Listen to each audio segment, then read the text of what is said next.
it's really interesting. The coronavirus, or I was pausing on that because I don't know what to call it now. Do you say the disease, the outbreak, formerly known as coronavirus, and now it's COVID-19? Or there's some other kind of SARS corona thing they're talking about? And, I don't mean to make light of it. It is kind of weird how you come up with a name and then all of a sudden, like, no, that's not the name, something different. What's really wild is this. You could have some bad news like this outbreak, which is, pretty terrible. But because of that, it creates some interesting good changes. This is Jack Kelly with the WeCruitr Podcast, and today I want to talk about this unintended consequence of the outbreak which could really make a substantial difference in the lives of everybody who's listening to this. So what's been happening is major companies, Google, JP Morgan, Amazon, Twitter, they're all figuring out, how do we keep our employees safe? How do we make sure we don't inadvertently help the spread? I'm going to keep calling it coronavirus because that sounds, better than COVID-19. So how can we help stem the spread of it and do our part to make things better? So you're starting to see these companies come up with solutions.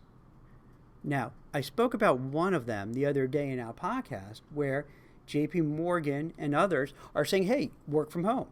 Because, for the obvious reasons, if you work from home, you're not going to be there. You're not going to be breathing on other people, infecting people, getting infected, and all that. So it makes a lot of sense. And it turns out to be good for the employees who could work from home. And it's great for the company, maybe long-term, if this works out, to save money on rent and other expenses.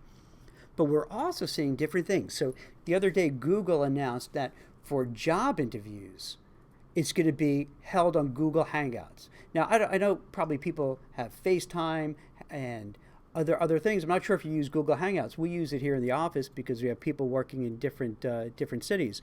And it's awesome. You just have it, we let it go all day long, and you can talk just like they're here. So with Google, obviously, it's their product, so they're using Google Hangouts. So instead of having somebody come to the office and have that in-person interview who could actually, maybe they have, coronavirus and they spread it, or maybe they get it. So they figured rather than calling somebody to come in there, they'll just, from their safety of their own home, have a video chat with a hiring manager in HR.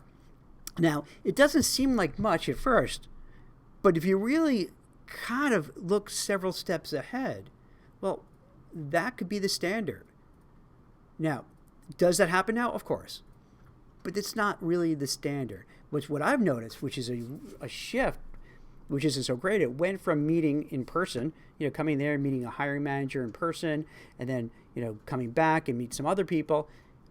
That's changed to have a phone call, which to me, it's really not helpful, particularly for the candidate, because if you're having a phone call, you're not going to see the interviewer, you're not going to see the hiring manager, you're not going to judge facial expressions when you say something. Sometimes you need to see that person to feed off of them. You don't see the person's office because maybe there's some sports memorabilia and you're like, wait, I root for the same team or went to the same college, find some common ground. With a call, it's colder. So given that's become the new normal, if you could substitute it with a video, all right, it's not maybe as good as being in person, but it's definitely better than a phone call. So I think it works really well for candidates because, as I mentioned before, they could get a real sense of the company. They could look around the office where they are. They could see the interviewer. They can kind of get a vibe for how that person is and know when she kind of, says, I like what he's saying, and you go with it. Or, I'm going in the wrong direction. Let me change, which is really important to do well in the interview. So that could be really meaningful. And then it also helps with the interviewer because then they get a better feel for the person. Now, if that keeps moving forward, that could be a pretty good thing. It could be a pretty good thing. Particularly also, it's so hard. If you're a job seeker and you have to go out and, go for an interview. Let's take New York City. It's not easy to get around. Let's say you work downtown and you have an interview midtown, across town midtown. That could easily take you an hour, depending on traffic, to get there. And that whole way you're stressing, am I going to catch the right train? Am I going to get an Uber? Is the Uber going to be stuck in traffic? Is someone going to notice me? Am I going to come in late? Am I going to be in a, let's say it's the summer, am I going to come in, I'm going to be a sweaty, rumpled mess going in there. Then, while you're having the interview, you're kind of trying not to be obvious, but you're looking at your watch to see, hey, I got to get out of here soon, but I don't want to, it's going well, so what do I do? Because you know that you have to now take a half an hour, 40 minutes to kind of race back before anyone notices that you're missing. And then you can get in trouble.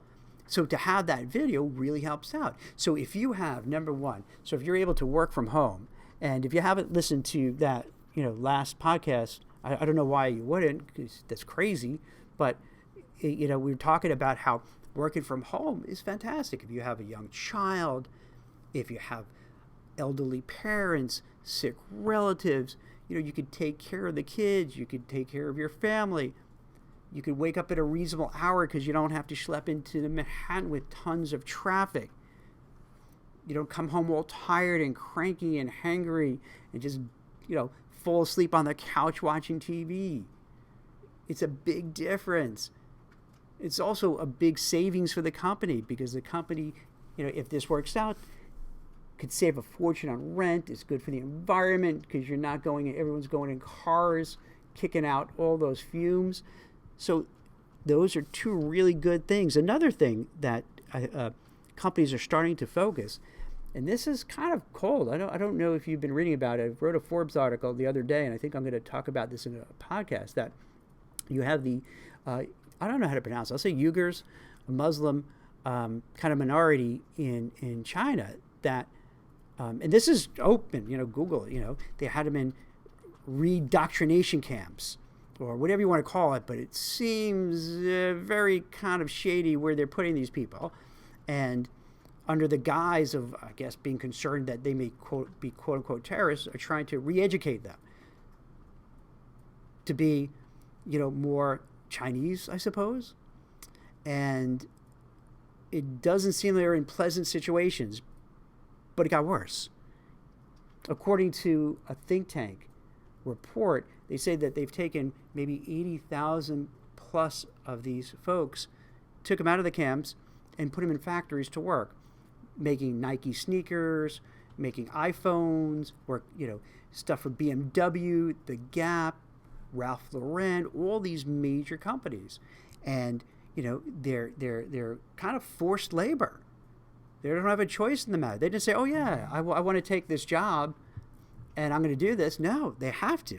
Not only are they forced labor, but they can't practice their religion. They're segregated from society as a whole. They're being surveilled all the time. So another thing I think is going to happen is these companies and executives are going to start realizing, hey, we have to monitor who we do business with. We have to look at the supply chain and see, do we want to be the company that has a product made by forced labor, where these people are really being taken advantage of, and the country that's producing this really doesn't care about human rights, they don't care about the environment, they don't care about health issues. So probably did these CEOs and executives and board of directors know about it? Probably. But it was easy to turn a blind eye when no one else, I think when the average people didn't know. I had no idea this was going on. So now there's really no excuse. If they know what's going on, they have to say, maybe we can't continue. And if you noticed, particularly among the millennials, they're very conscious about these things. They really want to make sure they work for companies that have corporate ethics, they treat people well, they have morals, and that their social guiding light is similar to what they view. And if they're not comfortable, they're going to leave and go somewhere else. So you're going to start to see where these companies are going to be, whether they like to or not, they're going to have to be more eyes open to the supply chain, the workers in other countries, how they're treated, how much they earn. So you're starting to see all these different things coalescing together. So you have the work from home, you have the video, interviews, you have where they're watching the supply chain. And then also with technology, if you think about it, there's not the need to do all this travel. Companies are now canceling conferences. They're canceling all sorts of large-scale meetings. And again, they're doing this in large part because they want to do their part not to kind of spread the virus and not have a lot of people in one place. So if they were having their yearly conference, some other kind of event, they're not doing anymore. And if you think about it, why do you need these people flying around the country where it costs a lot of money? It's not great for the environment. And you could easily just have videos to do the same thing. So I think another thing that's going to happen is that these companies are going to start thinking there's really no need to have this. Plus, not only is it not a need for the conferences, but think about all the annoying meetings you go to on a regular basis. You have to prepare for the meeting. Then you go to the meeting.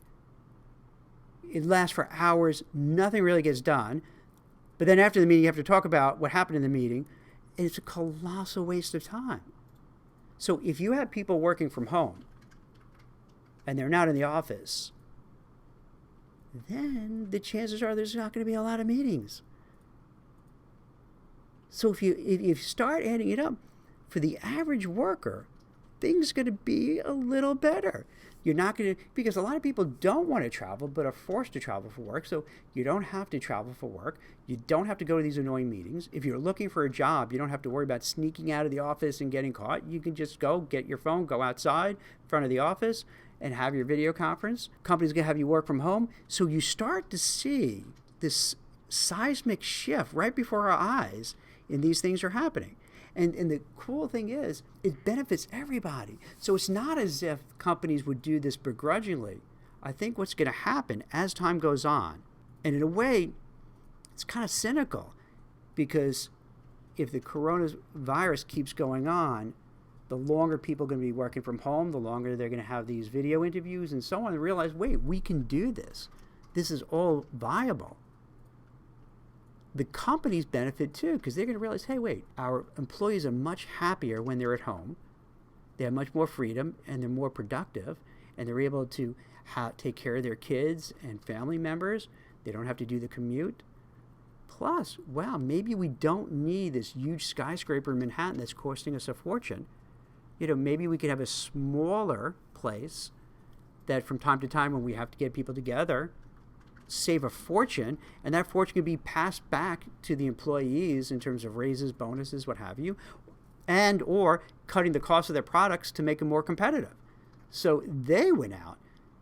The employees win out because it makes their life much better, and it's great for the environment because obviously that's a big cause lately. So it's a win-win-win across the board for everything.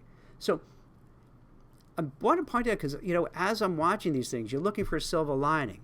It's not too fun when you watch the stock market get crushed.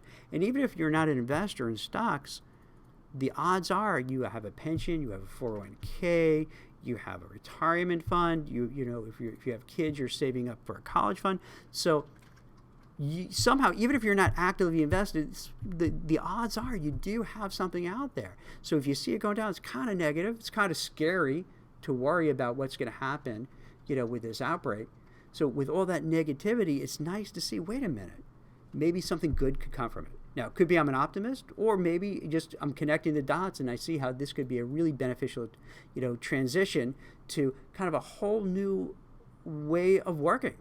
So I'm hoping to get through this bad point in time could end up actually being a really beneficial period for the workplace, for workers, for the employees, for the company, for the environment, and everyone involved. So figure leave on a good note with something that good hopefully is coming from this, and hope it makes sense. As always, if you have questions, if you have ideas for me, If you just want to talk, feel free. You'll see me on LinkedIn, on Twitter, on Facebook. It's Jack Kelly, WeCruitr Podcast, and thank you so much for listening.